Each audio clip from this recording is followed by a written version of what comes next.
every single person who ever came on my show, and I hear there's like 37,000 guests I've talked to. A lot of them came from dysfunction, and a lot of them wouldn't appear to be teachers, but every one of them had something to say that was meaningful and valuable and that I could use to grow myself into the best of myself, which is what all of our jobs are. Your number one job is to become more of yourself and to grow yourself into the best of yourself.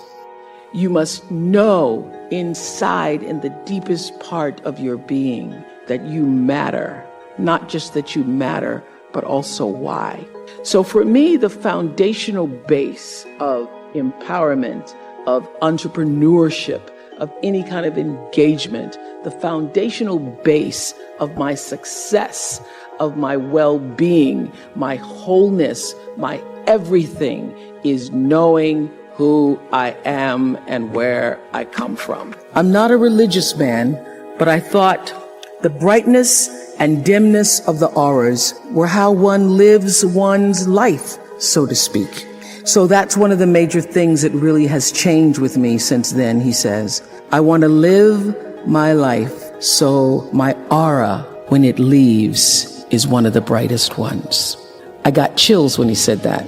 How does one lead a meaningful life? Because ultimately, isn't that what we all want? We want to lead a life so that however we transition, people can say, wow, that was a bright one. That was a bright light.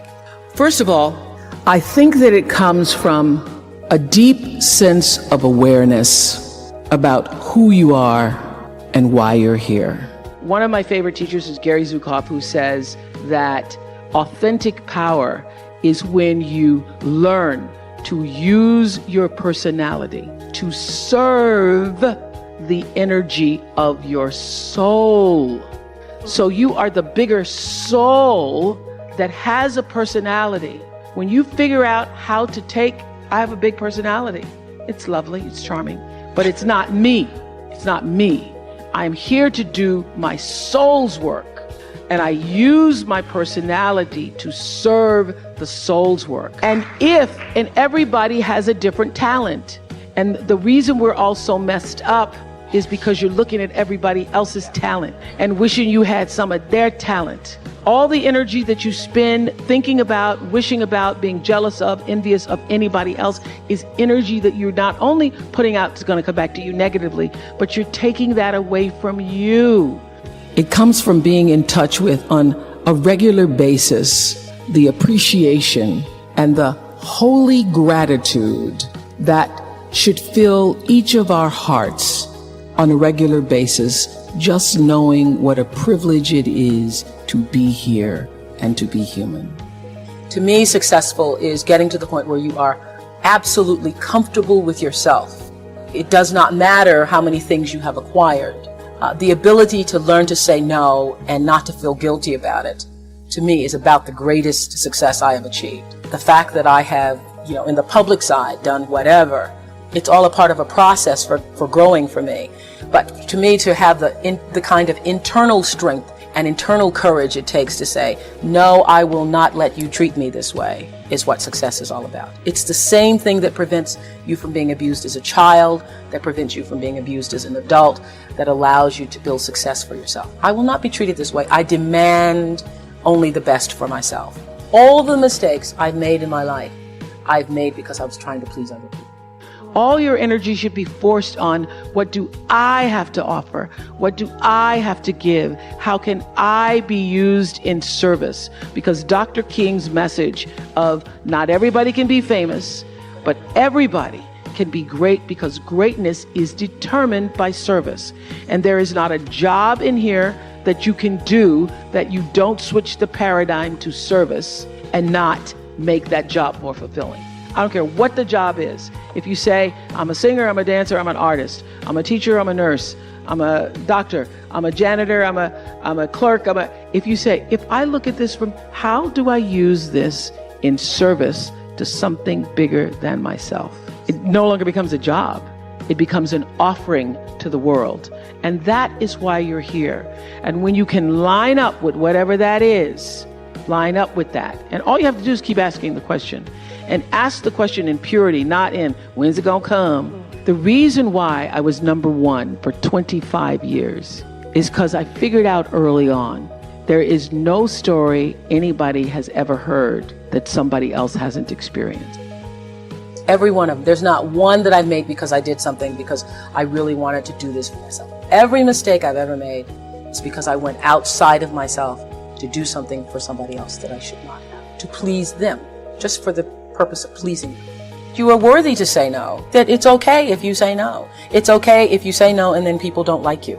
That's really okay. The important thing is how you feel about what you're doing, how you feel about yourself. It's a long struggle though. And I'm just hoping that, in the work that I do on the show and the speaking that I do around the country, and that young people who are watching this can get the lesson sooner than I did. Because it's painful, because you keep repeating it over and over and over until you get it right. And what I found is that every time you have to repeat the lesson, it gets worse. Because I call it God trying to get your attention, the universe trying to get your attention. So we didn't get your attention the first time, so we're going to have to hit you a little harder this time. So I'm still doing it. I'm still learning.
I say this, many times, the universe is always trying to get your attention. I use universe and God interchangeably. It's trying to get your attention. And sometimes it starts out, any major problem you encounter, it always started out as a whisper.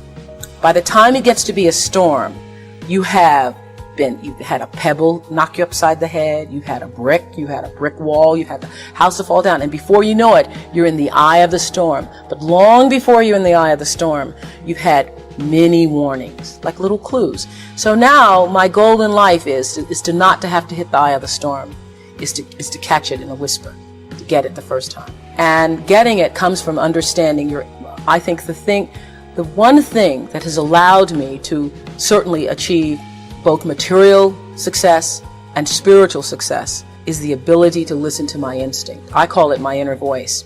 It doesn't matter what you call it, nature, instinct, higher power. But the ability to understand the difference between what your heart is saying, what your head is saying. I now always go with the heart. Even when my head is saying, oh, but this is the rational thing, this is really what you should do, I always go with that little feeling, the feeling. I am where I am today because I have allowed myself to listen to my feelings. I feel that luck is preparation meeting opportunity. One of the biggest lessons I've learned recently is that when you don't know what to do, you should do nothing until you figure out what to do.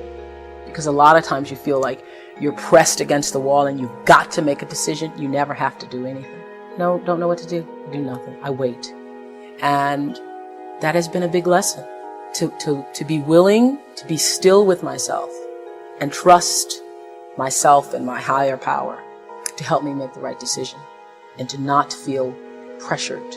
See, I think, we create stress for ourselves because you feel like you have to do whatever, you have to do it, you have to. I don't feel that.